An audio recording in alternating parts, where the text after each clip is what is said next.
ॐ सहना भवतु सहनौ भुनक्तु सह वीर्यङ्करवावहै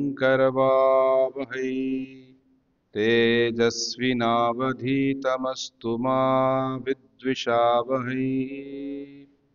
ॐ शान्ति शान्ति शान्तिः। ॐ जननीं शारदां देवीं रामकृष्णं जगद्गुरुं पादपद्मे तयो श्रित्वा प्रणमामि मुहुर्मुहुः। नमः श्रीयतिराजाय विवेकानन्दसूरये सच्चित्सुखस्वरूपाय स्वामिने तापहारिणे असतो मा सद्गमय तमसो मा ज्योतिर्गमय मृत्योर्मा अमृतं गमय।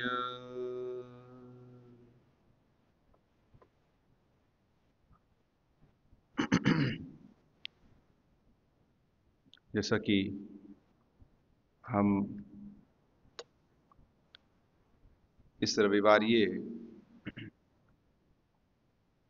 विमर्श में, सत्संग में स्वामी विवेकानंद के कुछ विचारों को लेकर चिंतन करते हैं, तो उनकी जो बृहद 10 खंडों में जो किताब है विवेकानंद साहित्य, उससे चुने हुए कुछ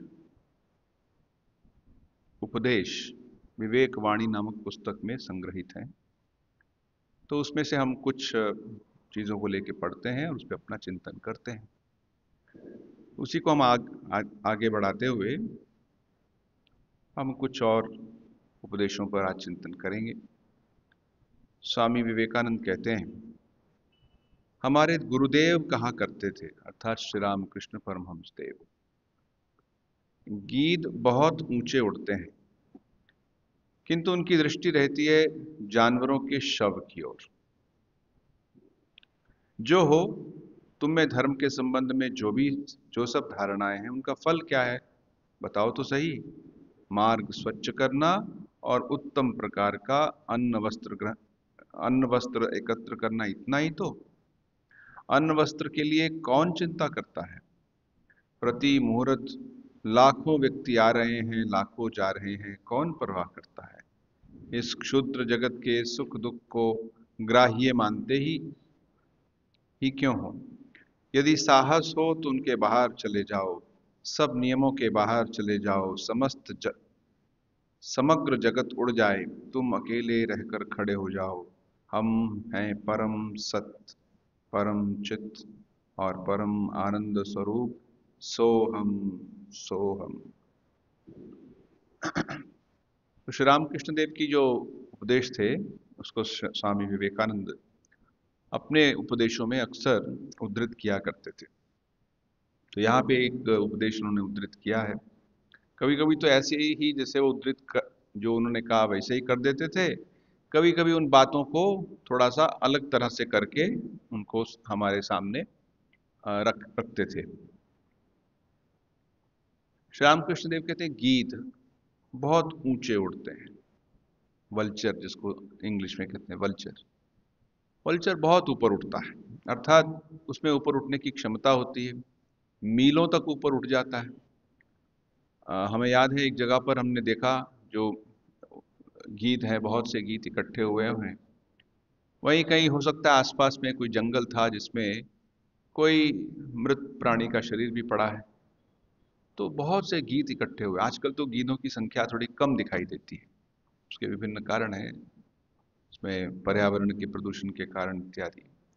लेकिन ये जो गीध है बहुत ऊपर, इतने ऊपर उड़ जाते थे मानो एक छोटा सा बिंदु, वो पक्षी है भी कि नहीं दिखाई देता नहीं था, 10 किलोमीटर तक ऊपर चल जाता। अब इतना ऊपर जाकर भी गीध की जो दृष्टि होती है बड़ी पैनी होती है।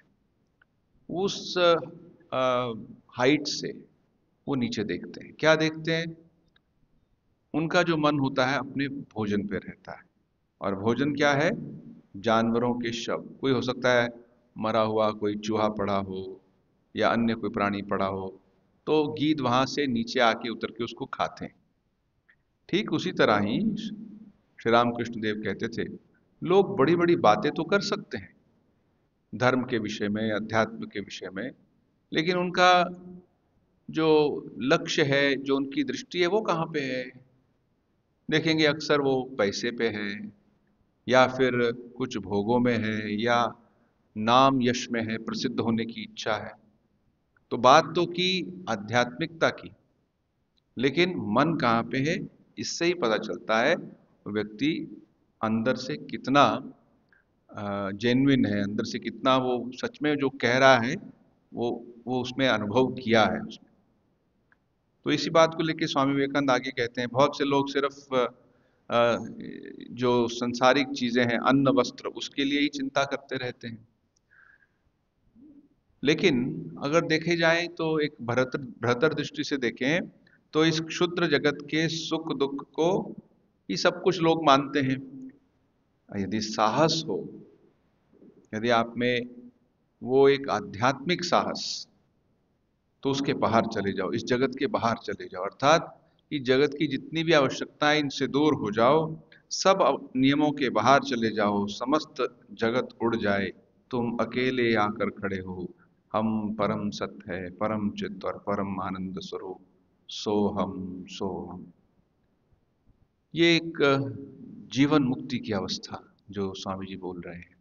व्यक्ति तो जीवित है, लेकिन जीवित रहते हुए भी मुक्त है। क्योंकि हम जानते हैं कि मुक्ति का अर्थ क्या होता है, कि व्यक्ति की जब भौतिक शरीर उसका समाप्त हो गया है, प्राण शक्ति चली गई है, तो हम कहते हैं अरे वो तो उसकी मृत्यु हो गई, शायद उसको मुक्ति मिल गई हो। मृत्यु हो गई तो इसके मृत्यु के साथ साथ मुक्ति मिलेगी, ऐसा कोई नियम नहीं। मुक्ति तो तभी मिलेगी जब अंदर से व्यक्ति पूर्ण रूप से सभी कर्मों के बंधन से मुक्त हो चुका है, सभी वासनाओं से, सभी इच्छाओं से मुक्त हो चुका है। क्योंकि इस इच्छाएं जो हैं उसे किसी ना किसी रूप में इस संसार से बांधेंगी। इतना ही नहीं कि वो बांधेंगी, उसमें नए नए विचार उत्पन्न करेंगी, नए नए कर्म उत्पन्न करेंगी, नए अनुभव उत्पन्न करेंगी। सुख और दुख के ये जो दो पहलू हैं वो इच्छाओं से उत्पन्न होते हैं। बोले कि जो व्यक्ति सच में मुक्ति में उसका उसका विश्वास हो, उसको चाहता हो, तो उसे इच्छाओं से भी परे जाना है। और स्वामी जी कहते हैं वहां अकेले आकर खड़े हो जाओ और कहो कि तुम सोहम सोहम, अर्थात परम सत्य चित्त और आनंद स्वरूप। ईश्वर क्या है? ईश्वर के बारे में हमारी धारणा क्या है? हमें इसके बारे में सोचना चाहिए। क्या ईश्वर हम किसी एक पुरुष विशेष को, एक व्यक्ति विशेष को मानते हैं? हाँ, एक तो उनका रूप होता है, हम कहते हैं कि एक आकार रूप में, एक साकार रूप में एक ईश्वर है। क्या ईश्वर सिर्फ साकार है? क्या वो निराकार नहीं है? असल में सनातन धर्म में उनको दोनों ही रूप दिया गया है, उनको साकार भी कहा गया है और निराकार भी कहा गया है। जैसे कि पानी होता है, पानी का कोई आकार नहीं होता, लेकिन अगर उसको किसी पात्र में भर लिया जाता है, उसको बाल्टी में भर लें, जग में भर लें, तो उसी का आकार वो ले लेता है। उसी तरह जो परम सत्ता है, उसका कोई आकार ना होते हुए भी हमें वो आकार सा दिखाई देता है। और उस परम सत्ता का क्या रूप है, क्या उसको किस तरह से हम कह सकते हैं ये है जी, ये उसका उसके बारे में कहा जा सकता है? बोले वो सत्य चित्त और आनंद है। इन तीनों शब्दों को जब हम मानो उनका योग कर लेते हैं, संधि कर लेते हैं, तो होता है सत्य चित्त आनंद, सच्चिदानंद। तो सच्चिदानंद एक भगवान के बारे में एक अत्यंत ही सुंदर एक शब्द है। भगवान तो शब्दों से बाहर है, सब प्रकार की हमारी धारणाओं से दूर हैं, फिर भी हम अपनी सीमित बुद्धि से इसको जितना पवित्र कर सकें उतनी बुद्धि से उस अतीन्द्रिय सत्ता को समझने को, उसको धारणा करने की हम प्रयास करते हैं। तो ये सबसे उत्तम मानो एक धारणा है कि वो सत्य चित्त आनंद है। सत्य अर्थात होना, किसी चीज का होना, सत्य। जैसे हम कहते हैं कि अभी ये संसार है सत्य। हम एक व्यक्ति जो जीवित व्यक्ति है उसको संस्कृत में कहते हैं सत्पुरुषाणि ही, कि वो व्यक्ति सत्य, उसमें लाइफ है, उसमें प्राण शक्ति है, सत्य है। लेकिन ये जो भी व्यक्ति है वो सत्य कुछ देर के लिए, कोई भी व्यक्ति तो हमेशा नहीं रहता। हो सकता है वो 100 साल रहे, 80 साल रहे, या कुछ और साल रह जाए। कोई तो उसका कह नहीं सकते कि वो हमेशा ही उस शरीर को धारण करके रहेगा। और जो आता है वो एक दिन में समाप्त भी हो जाता है। स्वामी विवेकानंद इंग्लिश में एक सुंदर उसके बारे में कहते हैं, one that is composed is also decomposed. जो कंपोज होता है वो डीकम्पोज भी होता है। तो बोले, एक तो हम कहा कि ये जो चित्त की बात, सत्य की बात कही, ये सत्य जो है वो इस प्रकार के छोटे छोटे जो सत्ताएं हैं, मनुष्य रूपी या अन्य प्राणी रूपी, या फिर उससे भी बृहतर मानो पृथ्वी रूपी, पृथ्वी से भी बढ़कर और अन्य जो आकाश गंगा के ग्रह हैं या वो सब मानो कुछ देर के लिए आते हैं, अपना एक रूप धारण करते हैं, अपनी उनकी यात्रा होती है, हो सकता है हजारों साल की यात्रा हो, और फिर वो समाप्त हो जाते हैं, वो रूप खत्म हो जाता है। लेकिन जो बचता है, जो रूप होने से पहले भी था और रूप के चले जाने के बाद भी है, उसको सत्य कहते हैं। सत्य अर्थात जो सब चीजों का आधार है, सत्य है। उसमें किसी प्रकार का कोई कि उसमें कोई सीमा नहीं है। एग्जिस्टेंस, एटर्नल एग्जिस्टेंस इंग्लिश में उसका नाम दिया गया है। और फिर चित्त और आनंद। चित्त अर्थात वो सिर्फ कोई जड़ नहीं है, वो एक एक कॉन्शियसनेस, एक चैतन्य है। ये नहीं कि सारा संसार जो है वो किसी जड़ता से बना हुआ है। स्वामी विवेकानंद अपने इंस्पायर्ड टॉक्स या देववाणी जो उनके उपदेश है उसमें एक बात कहते हैं देखिए, जिसको साइंस या विज्ञान कहता है कि सब चीजें जड़ हैं, उसी को अध्यात्म में हम सब चीजों को कहते हैं कि जड़ नहीं है, ये कॉन्शियसनेस है, ये चैतन्य है।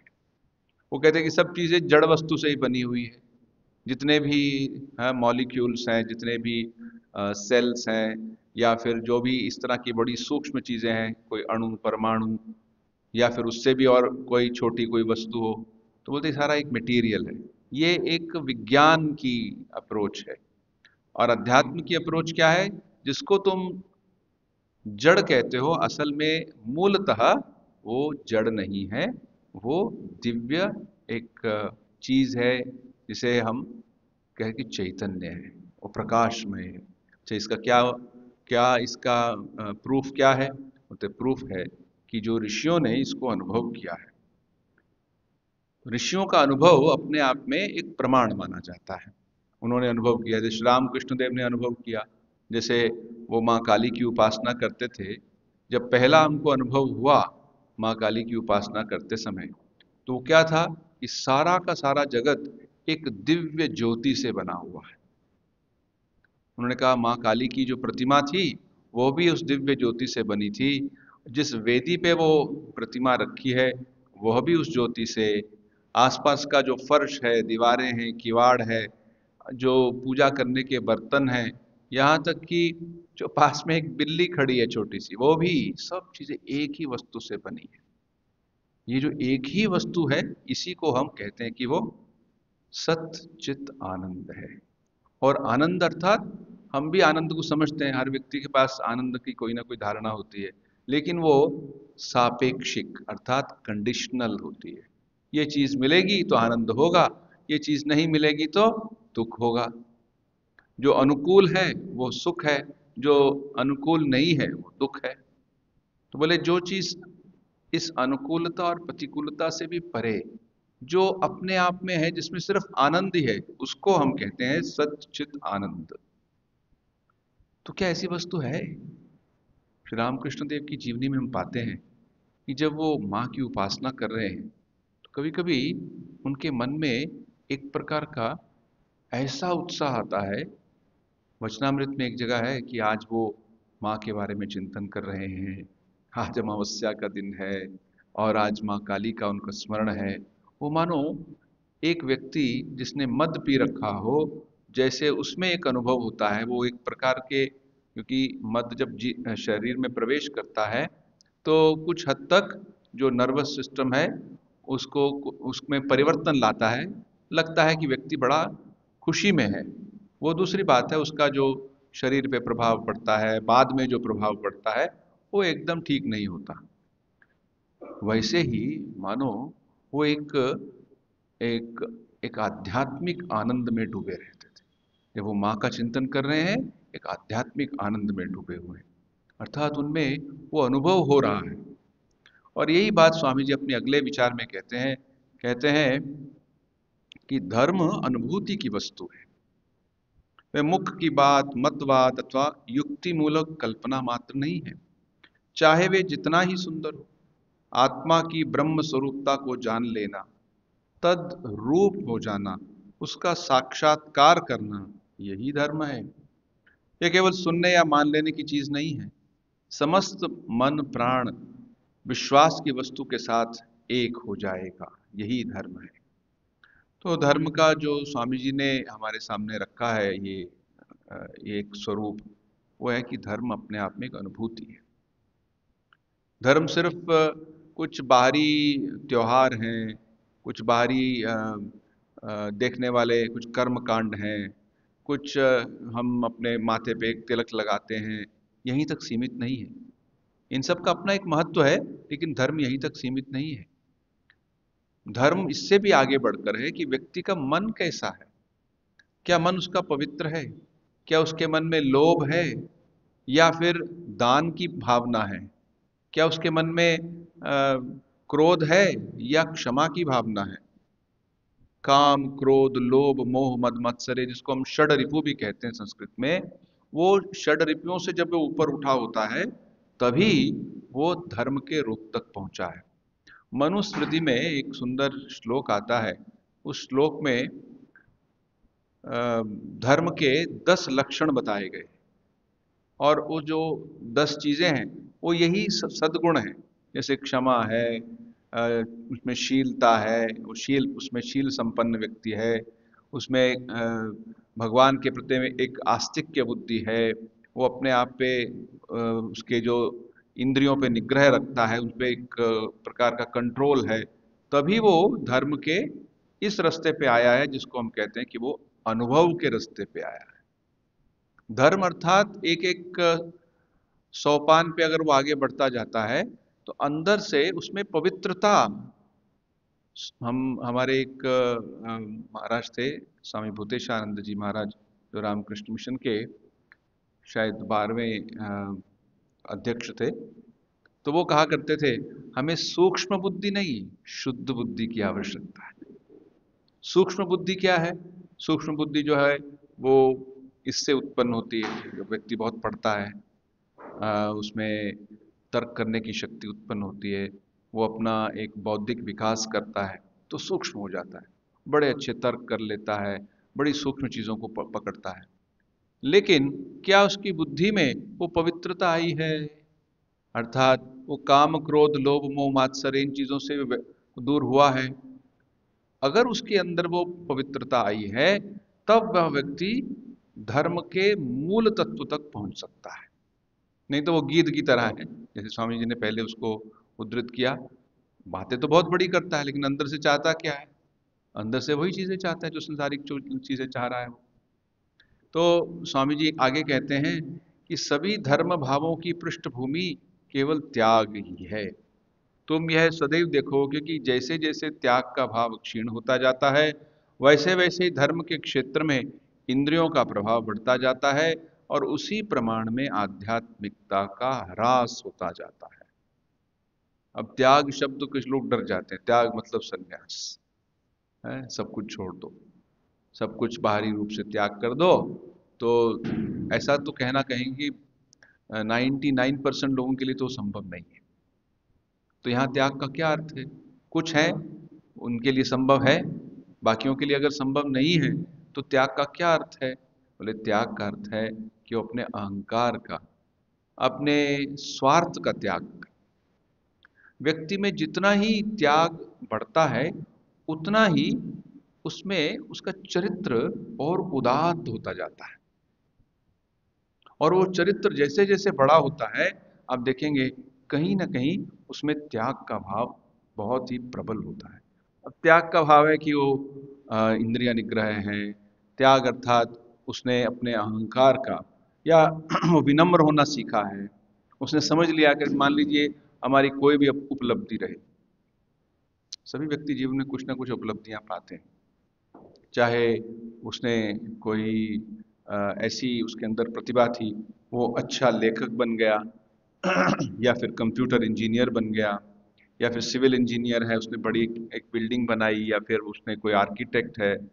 हम कितने भी तरह के जो व्यवसाय हैं उसमें कुछ ना कुछ उसने उपलब्धि की है, और फिर उसमें एक प्रकार की उत्कृष्टता भी प्राप्त की है।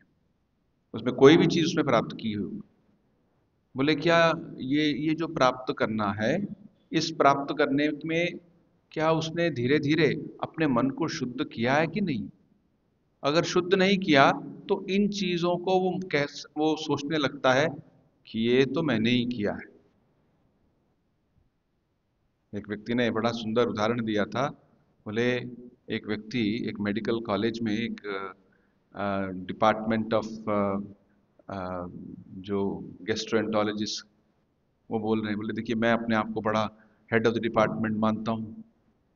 मैं एक बड़े अच्छे पद पर हूँ। जब मैं आता हूँ तो लोग मेरे को खड़े हों, मेरे मेरे लिए एक उनके लिए सम्मान हो, तो मैं सोचता हूँ मैं एक बहुत बड़ा आदमी हूँ। क्या तुम जानते नहीं मैं कौन हूँ अपने बारे में? वो कहता है। फिर कहते हैं कि मान लो कि कल मैं एक जा रहा था किसी वाहन पे, कोई दुर्घटना हो गई, और उसमें मेरी रीढ़ की हड्डी पे एक गहरी चोट पड़ी, और ऐसी चोट पड़ी कि मैं बिस्तर पे आ गया। और क्या हुआ? बोले कि उससे मेरा पूरा जो गर्दन के नीचे के पूरा जो शरीर है उसमें लकवा मार गया, पैरालिटिक स्ट्रोक हो गया। और ऐसा स्ट्रोक हुआ मैं बस पड़ा ही हुआ हूँ, ना मैं हिल सकता हूँ, ना ही मैं अपनी नेचर्स के कॉल्स को अटेंड कर सकता हूँ। बस एक वेजिटेबल की तरह पड़ा हूँ। बोले मैंने जो अपने आप को कहा था कि मैं ये बहुत बड़ा हेड ऑफ द डिपार्टमेंट हूँ इत्यादि, कहाँ गया? अर्थात कोई एक दिव्य शक्ति है जो हमारे शरीर को, हमारे मन को, हमारे इस जीवन को ठीक अवस्था में रखी हुई है।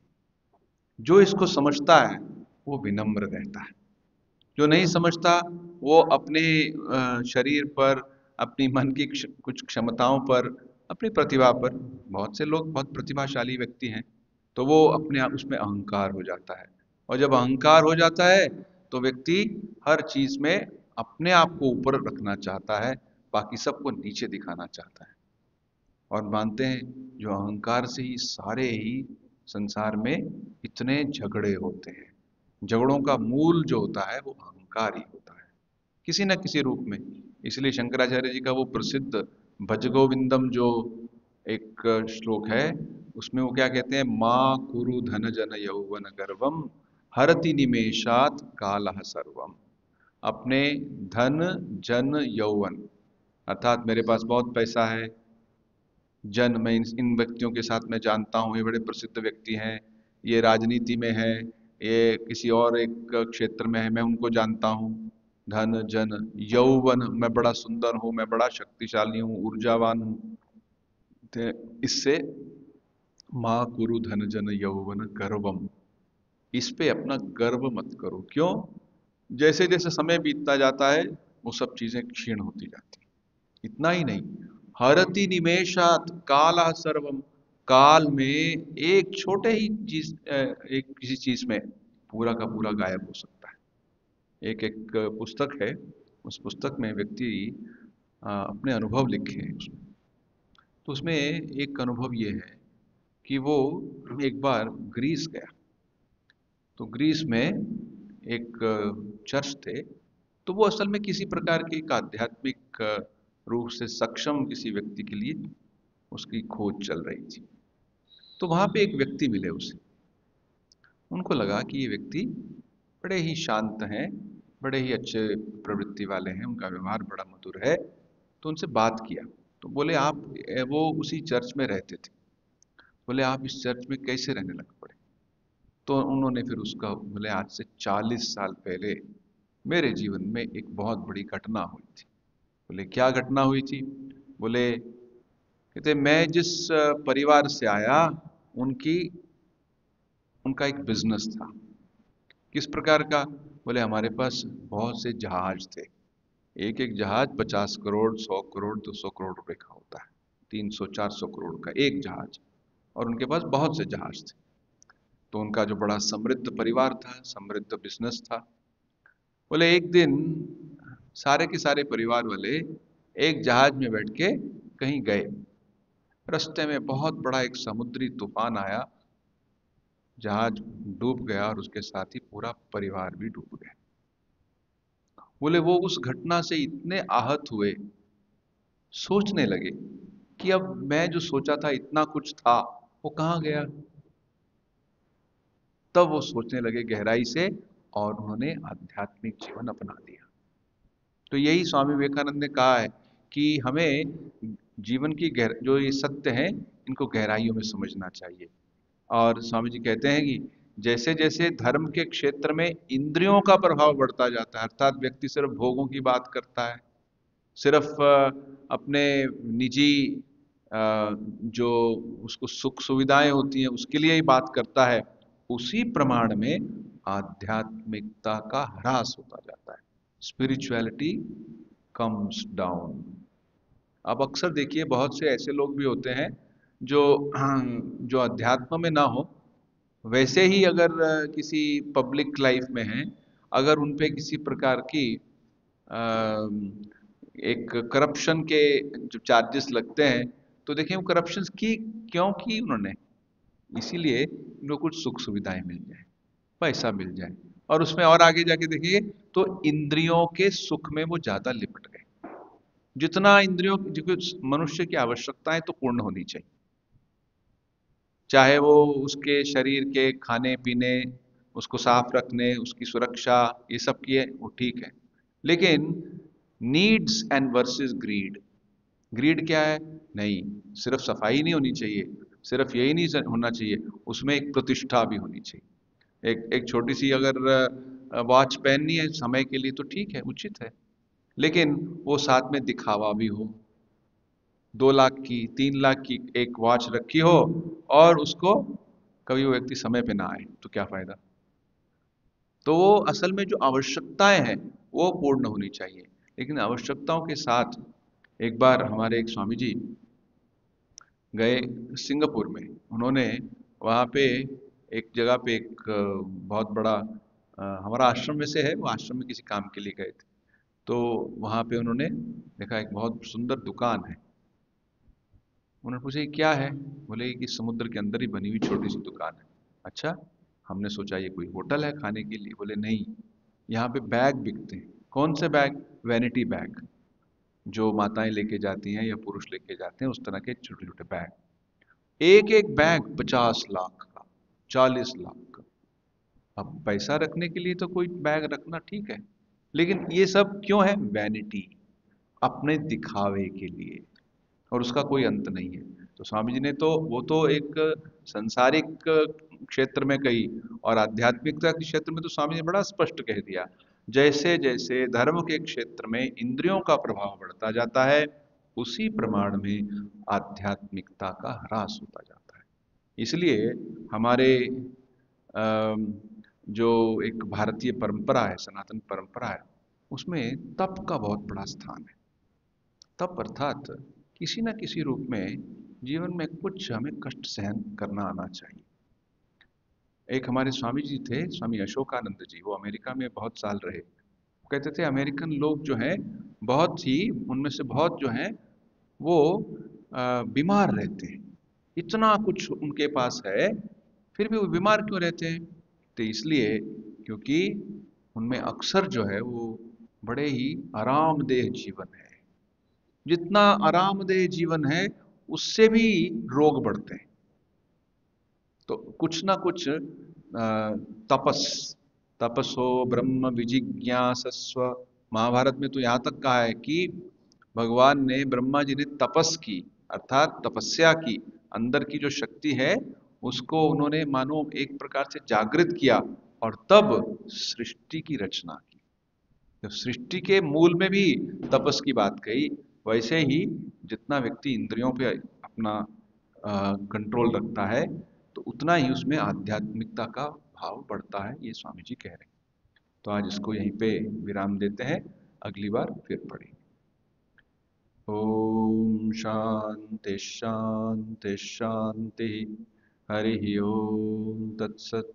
श्री राम कृष्णार्पणमस्तु।